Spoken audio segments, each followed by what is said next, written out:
ಅಳಗ್ರಿ ಅದು ಮನೆಯವ್ರು ಯಾರಿದ್ದೀರಿ?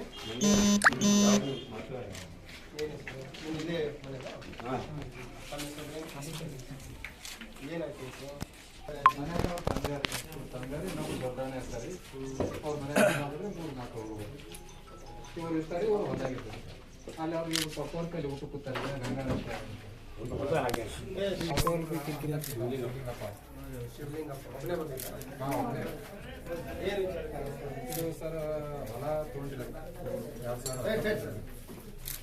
4 ಎಕರೆ ಅವ್ರು ಶಿವಲಿಂಗಪ್ಪ ಅಂತಾರೆ. ಓಕೆ, ಯಾರು ಬಂದು ಬೆಂಕಿ ಹಚ್ಚಿದ್ದ ಅವನು ಅವನ ಹತ್ರ ತೊಗೊಂಡೆ ಸರ್ 13 ಲಕ್ಷ ಕೊಟ್ಟ ಸರ್. ನಾ 13 ಲಕ್ಷ ಕೊಡಬೇಕು. ಅವ್ರು ಎಷ್ಟು ಕೊಡಾಬಿಟ್ಟು ಆಗಿದೆ ಕೋರ್ಟಿಗೆ ಕೇಸ್ ಉಂಟು. ಈಗಾಗಲೇ ಕೋರ್ಟಿಗೆ ಕೇಸ್